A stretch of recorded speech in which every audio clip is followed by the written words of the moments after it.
تم کیا سمجھتی ہو تم مجھ سے یہ بات چھپا لوگی؟ وہ اس کے گال پر اپنے گال مس کرتے ہوئے کہنے لگا، مگر ایسی تو کوئی بات نہیں۔ مہروز نے اسے اپنی طرف گھما کر اس کا رخ کیا اور اس کا چہرہ تھام لیا۔ اب میری آنکھوں میں آنکھیں ڈال کر کہو کہ ایسی بات نہیں۔ تبھی دروازے پر دستک ہوئی۔ رابعہ ساکت کھڑی رہی۔ وہ پلٹ گیا۔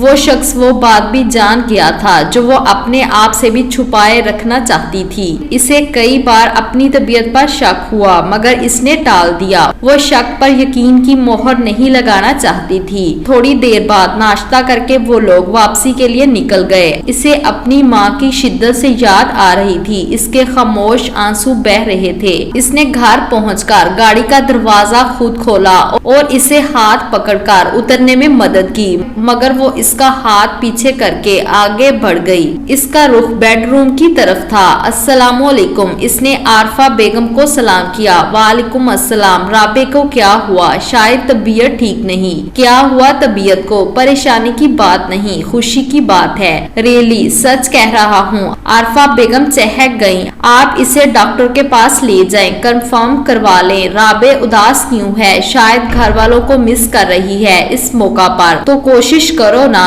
اس کے امی ابو مان جائیں۔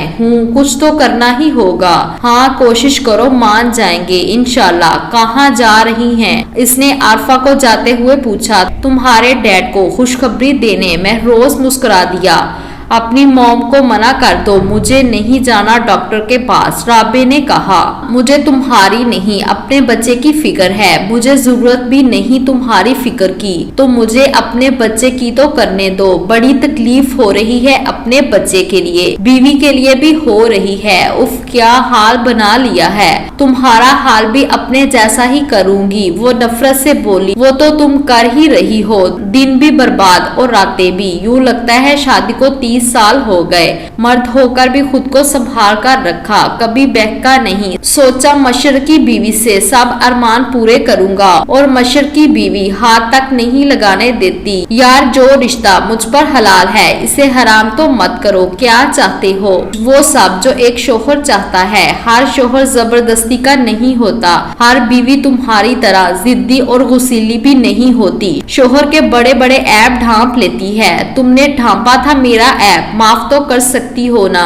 مجھے کسی نے معاف کیا، اس دن تم مجھے معاف کر دیتے، اب پھر تم کون ہو معافی مانگنے والے؟ اس کی آواز باہر آئی، مطلب تم معاف نہیں کرو گی؟ نہیں۔ اس نے لب بھینس لیے۔ مہروز رابعہ تیار ہے؟ عارفہ نے کہا۔ نہیں، آپ ڈاکٹر کو فون کر کے منع کر دے۔ مہروز نے دو ٹوک کہا، بریف کیس اٹھائے باہر آ گیا۔ کہاں جا رہے ہو؟ لاہور۔ واپسی کب تک ہوگی؟ شاید کل۔ وہ جواب دیتا باہر نکلنے لگا، لیکن بیٹا وہ رابعہ، اسے اس کے حال پر چھوڑ دے، وہ ماں سے کہتا باہر نکل گیا۔ اس کے ذہن سے رابعہ کی باتیں نہیں نکل رہی تھیں۔ پوری رات خالی بستر پر، اسے نیند نہیں آ رہی تھی۔ اس کا دھیان مہروز کی طرف جا رہا تھا۔ کیا مجھے اس کی عادت ہو گئی ہے؟ کیا وہ نہیں ہے تو میں بے چین ہوں؟ وہ اٹھ بیٹھی۔ صبح جب آنکھ کھلی تو اس کا سیل گنگنا رہا تھا۔ ہیلو، مہروز بات کر رہا ہوں، کیسی ہو؟ ٹھیک ہوں۔ رات کیسی گزری؟ میری یاد آئی؟ رات اچھی گزری ہے، سکون سے تمہارا تو خیال بھی نہیں آیا۔ تم تو جھوٹ بھی سچ کی طرح بولتی ہو، لیکن اب میں سچ کو سچ اور جھوٹ کو جھوٹ ہی مانوں گا۔ میں آج آ رہا ہوں، مجھے بھی نیند نہیں آئی۔ اتنا کہہ کر اس نے فون رکھ دیا۔ مہروز بخت، میں تمہیں دل سے تو یاد کر سکتی ہوں مگر معاف نہیں کر سکتی۔ اس نے خود کلامی کی اور گہری سانس لے کر رہ گئی۔ آج تمہارے چیک اپ کی ڈیٹ ہے۔ وہ دراز سے فائل نکالتے ہوئے بولا، جانتی ہوں۔ وہ بالوں میں کنگھی کرتے ہوئے کہنے لگی، تو پھر چلیں، ٹائم ہو گیا۔ وہ اس کے قریب آ کر کھڑا ہو گیا۔ اس نے اٹھ کر اپنے ارد گرد چادر پھیلا لی اور مہروز کے ساتھ باہر نکل گئی۔ مہروز نے سیڑھیاں اترنے میں مدد کی، اس کا ہاتھ پکڑ کر وہ اسے گاڑی تک لے گیا۔ رابعہ کا جسم اب خاصا صحت مند لگتا تھا۔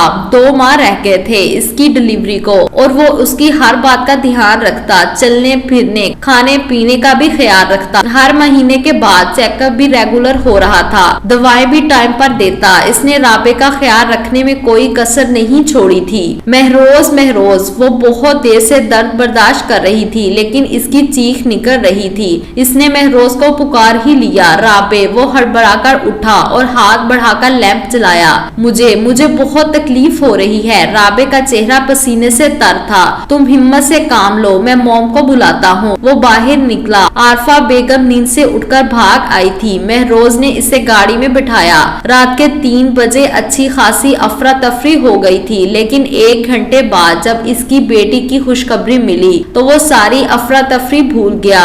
इसकी खुशी का कोई ठिकाना ना रहा। नर्स ने बच्ची को इसकी गोद में थमा दिया। सॉरी, आपकी बीवी की हालत खासी खराब है। डिलीवरी के वक्त इनका बीपी लो हो गया था, इनका जिस्म बिल्कुल बेजान हो गया था। महरोज की हवाइयां उड़ने लगी। इंशाल्लाह सब ठीक हो जाएगा। उठो, हौसले से काम लो, नमाज के बाद दुआ करना। चलो मस्जिद, मैं भी जा रहा हूँ, फेरोज ने कहा। फेरोज ने बच्ची के कान में अजान दी और मस्जिद चला गया। महरोज भी नमाज पढ़ने चला गया, मगर जब वो नमाज पढ़कर वापस भी आ गए तब भी राबे को होश नहीं आया। सुबह हो चुकी थी। आरफा ने गांव फोन करके भी बता दिया, लेकिन एक राबे की फैमिली थी जिन्होंने फोन सुनना गवारा नहीं किया। तुम पहले भी 2 बार आ चुके हो और हमारा जवाब अनकार में था और आज भी है, अहमद मुर्तजा ने सख्त लहजे में कहा। पहले जब आया था तो हालात ये नहीं थे। मैं आपके पाँव पकड़ने को तैयार हूँ, उसे माफ कर दें, बस एक बार कर दें। आज वो 3 दिन से हॉस्पिटल में है, मौत और जिंदगी से लड़ रही है। बल्कि ये कहें कि लड़ नहीं रही, बल्कि वो हार रही है। वो जिंदगी से मुंह मोड़ रही है। महरोज की आंखों में आंसू थे। जिंदगी में पहली बार वो यूं रोया था। इसका सब्र जवाब दे गया था। इस मकाम पर आकर वो हार गया था। पहली बार अहमद इसे देखकर ठटके थे और सकीना बेगम तड़पी थी। क्या हुआ उसे? इसकी ममता की तड़प छुपी ना रही। पछतावा है इसे अपनी बेटी तक की खबर नहीं। इसे महरोज बख्त का ख्याल नहीं, इसे फातिमा का ख्याल है। काश मैं उस दिन फातिमा से बात करने के लिए फोन ही ना करता। मेरी जिद ने ये नौबत लाई है। मैंने अपने साथ सबका सुकून भी बर्बाद कर दिया और 2 घर तबाह कर दिए। मैं इससे भी ज्यादा कसूरवार हूँ। आप मुझे सजा दें, उसे माफ कर दें। महरोज हाथ जोड़े खड़ा था। सकीना बेगम शोहर समेत इसे देखकर रह गई। कौन से अस्पताल में है? वो इसकी तकलीफ का सुनकर पिघल गए थे। अहमद ने गाड़ी निकाली। वो पहले भी राबे को बताए बगैर इनसे माफी मांगने आया था, मगर इन्होंने बेइज्जत करके निकाल दिया था। इसने फिर भी हिम्मत नहीं हारी। 6 दिन बाद वो होश में आई और उसकी नजर सबसे पहले महरोज पर पड़ी। उजाड़ वैरान चेहरा, काफी थका थका लग रहा था। वो महरोज है, हरदम एक्टिव, साफ सुथरा रहने वाला। वो इसकी नजर खुद पर महसूस करता आगे से हट गया और फिर इसकी नजर सकीना और अहमद मुर्तजा पर पड़ी। मान, वो जेरे लब बोली, जैसे ख्वाब हो। मेरी जान, मेरी बच्ची कैसी हो? वो लपक कर पास आई। मॉम, इसने इन्हें छुआ। हाँ मेरी जान, मैं ही हूँ, तुम्हारी मॉम। इन्होंने इसकी पेशानी पर बोसा दिया। डैड, इसने अहमद की तरफ देखा।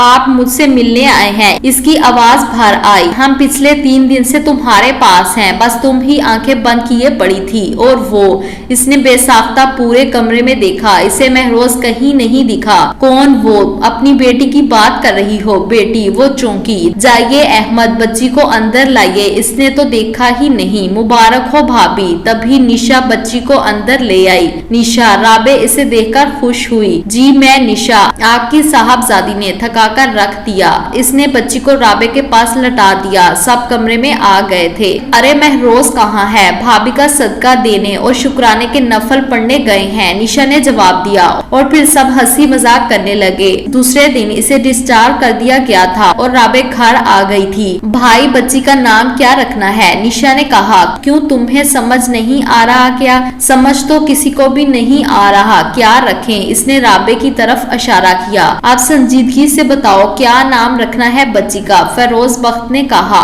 वानिया कैसा रहेगा? महरोज ने कहा। इसके मायने क्या हैं? इसके मानी अल्लाह की तरफ से तोहफा। वानिया महरोज बख्त हूँ, अच्छा नाम है, रख लो, आरफा ने कहा। राबे चुपचाप खाना खाती रही। फिर थोड़ी देर बाद बातें करने के बाद बच्ची को लेकर बेडरूम में आ गई। तुम्हें बच्ची का नाम पसंद नहीं आया? बताया शायद। महरोज ने बच्ची से खेलते हुए पूछा, मैंने ऐसा कब कहा, तुम कोई नाम बता दो। जारी। मजीद नॉवेल्स के लिए हमारे चैनल को सब्सक्राइब करें और वीडियो को अपने नॉवल लवर्स दोस्तों के साथ जरूर शेयर करें। शुक्रिया।